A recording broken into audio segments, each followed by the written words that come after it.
Hi everybody. I thought it's probably about time that I made this little video just to kind of explain what's going on with me and where I've been. I haven't been on this channel. So I a couple of months ago made a video with Bianca, and then since then I haven't uploaded on that channel, and there have been a number of things going on. The main reason that I stopped uploading, and it's not because I want to stop forever, it's just that I basically decided at the end of last year that I was gonna like fully commit to Twitch. Like Twitch, I've never wanted to be a YouTuber, but I really care about Twitch, and along with Twitch that includes making a lot of content for my gaming channel and things like that, and it takes a really long time to produce a YouTube video. And being a full-time student, it just kind of got to the point where it's like I couldn't balance both and be putting out decent stuff while also going to university. So I kind of dropped my commitment to making one video every week for that channel, and it's not that I want to stop making videos or anything, it's that at this point it's when I have time. It also kind of got to the point where like a lot of my video ideas that I wanted to do were just too much. They're the sort of things that I used to do, and I didn't have the motivation to sit down and plan, and then I didn't have the time to make them, and I didn't have the time to edit and blah blah blah, especially when I was trying to, you know, do however much streaming in the week. So that's not going to change for now, but there have been a couple of big things going on in my life which are probably worth speaking about, because I've touched on them a bit on social media, and over time I've gotten a little bit more comfortable with talking about them, but I thought I would properly speak about them now. So the first thing is I have had a very stressful month of medical problems. I think pretty much everybody knows at this point that about a year ago I got diagnosed with epilepsy. Whatever. However, because I was diagnosed with late onset epilepsy, which just means I wasn't born with it, and it didn't come from me bumping my head or anything, it just kind of developed. That means that they don't know what happened, and it's entirely possible for epilepsy to just come out of nowhere. There is one of my parents' siblings has got epilepsy, but they don't know if that's kind of a close enough connection for it to be related. So basically over the last year I've been in and out of hospital a lot with blood tests, all sorts of things, speaking to doctors, consultants. Basically they want to figure out what is going on. Now I don't really care that much as long as I'm getting the treatment that I need, which I am. I'm on the like medication that works. I don't actually care why I have epilepsy. They ruled out brain tumors right at the start. I had an MRI, so I was satisfied with that. So I'm just like getting on my merry way. But they are a teaching hospital, and these are the sorts of things that they really care about. And so fine, like I don't mind. It means that I'm regularly seeing doctors, I'm in regular contact with my personal nurse, stuff like that. Like there's nothing I can lose out from this. So one of the trips to hospital that I had to take was in September. It was actually the day after my birthday, and I had to have a blood test, and I've had loads of them, so you know, for me it was just sort of like, you know, another day at hospital. And that was that. And then in February this year, so last month, well, it's not last, today's the 1st of April, so it wasn't last month now. I had to go in and see my consultants, and I thought that I was going to be going in and talking about my sleep, because the medication that I take makes me quite tired, and in my first semester this year of university, so from September to December, I found it very difficult to essentially get through uni because of how tired I was. And I'd been speaking to my nurse about it a lot, and you know, I thought that that's what we were going to be talking about. But I went in and both my nurse and the consultant were there, which should have been a red flag that it was kind of a serious thing. And basically the consultant turned around and said to me that they found something in my blood called an NMDA antibody. They shouldn't be there, like you're not really supposed to have them there.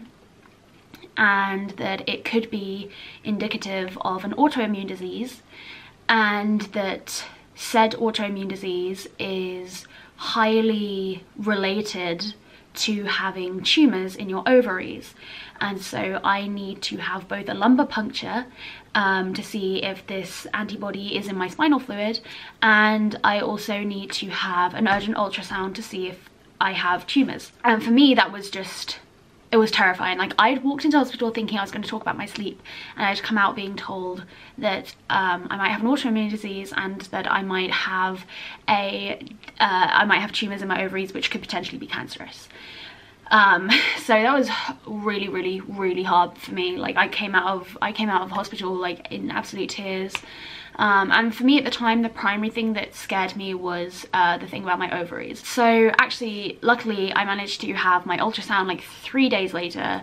By that point, I'd calmed down a lot about it. I have a very close friend who has been investigated a lot for like problems with her ovaries, including ovarian cancer, and I've never had any symptom that she's ever had.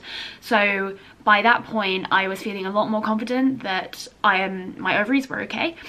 And like, I've kind of been raised by my mum particularly with the attitude that generally you know when there's something wrong with your body. And I've never had any feeling that there's anything wrong with my reproductive system. So I went into this ultrasound. It was very strange. They stick a probe up your vagina and it was all fine, like no tumours, great. But the lumbar puncture was still looming, and now that I'd had the tumour issue kind of had a line drawn under that, I started trying to find out more about this autoimmune disease, because really all the consultant has said to me is, you might have an autoimmune disease. And that was about it. She didn't tell me what it was. She didn't tell me anything about it. That's all she said. And I'm not a doctor. I don't know loads about autoimmune diseases. I just know it's when the immune system attacks a part of your body. So what I did was I googled the antibody, I googled autoimmune, and I found out what this disease was. And actually at first I was like, no, that's not it. And it was only until I saw that it say online that it was really related to ovarian tumours that I realised that that really was it. And it's called NMDA receptor encephalitis, which encephalitis means the inflammation of the brain. And the more research I did on this disease, the more terrified I was, because the TLDR of it is you start off by having respiratory issues, and then you get, oh, I sound like I'm gonna cry, it's because I'm about to sneeze, respiratory issues, and then you get kind of psychosis, schizophrenia, and then you start losing your motor skills, and then you are catatonic, and then you fall into a coma, and then in a lot of cases you die. And that's within the space of about 2 to 3 weeks, that entire thing. So that really, really, really scared the shit out of me. And the treatment that I read about involved immunosuppressants, which terrified the crap out of me, steroids, like staying in hospital for like 2 weeks, blah blah blah blah blah. And I was getting so wound up about it. It was causing me an insane amount of stress. There was one day where I literally burst into tears in the middle of one of my lectures because I was so stressed about it. I basically ended up making a last-minute appointment with my nurse to go and see her in hospital the next day, and it wasn't until then that I felt a lot calmer about it. She really calmed me down. She was like, look, this disease, they actually only discovered it in 2007. Like, so we don't know loads about it. It could be that that half the population are walking around and they have this antibody in their blood and we just don't know. So it could be that I'm like 100% fine. And she was like, look, the fact that you don't have tumors in your ovaries, the fact that you haven't had any psychiatric symptoms, you haven't had anything like this, really suggests that you're going to be totally fine. And after that, I felt a lot better about it. She was like, even if we do decide to give you treatment, it will be immunoglobulin therapy, which is a type of plasma exchange. She was like, you would come in for a day, have an IV drip put in, you wouldn't go on immunosuppressants. And it was after that that I started to think, oh yeah, like, I've been having seizures for 2 years. I had this blood test in September and I haven't had any scrap of a symptom of this disease. So I kind of thought, okay, it's a bit stupid to get worried about having it. Yeah, I haven't had any symptoms. So I feel a lot better about it now, but it was really causing me a lot of of problems worrying about it so much. So then I ended up having my lumbar puncture, which, like, whatever, it was not very fun, but fine. It took me about a week to recover, whatever. I still haven't had the results. It could take a couple of months to get the results, so I'm not really like bothered about it. I kind of like don't really care, you know. Even if the results come back positive, I know that I'm fine. I feel no different to how I felt a year ago or 2 years ago, you know. I feel completely fine, and if they turn around and say, well, you're at a higher risk for getting it, then I will know at an earlier point. Because what generally kills people with this disease is the fact that they can't figure out what it is. It's most commonly misdiagnosed as schizophrenia in adults, so I will know. So it should be okay. So I think one thing that also really scared me about it is the fact that my mum had encephalitis when I was a kid, and so I'm not ignorant to what the effects of it on a person are, and they can leave someone with very severe like mental deficiencies and stuff. Like, luckily my mum fully recovered, but you know, whatever. So that's been one of the big things.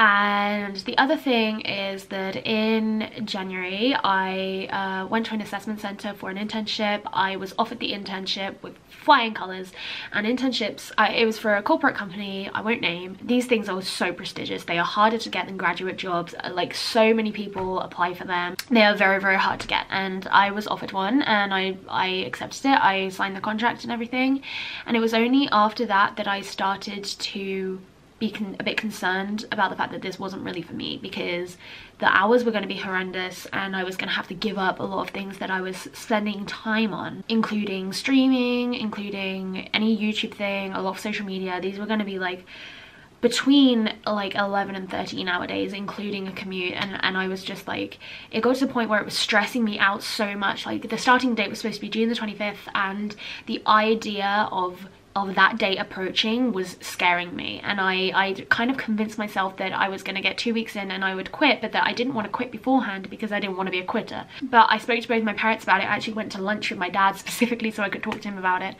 and I basically came to the conclusion that that wasn't what I wanted to do. It was the point at which I realized that I had to quit was when my friend recommended that I see a careers advisor. And I knew that it didn't matter what a careers advisor said. There was nothing that they could say that would convince me that I wanted to do it.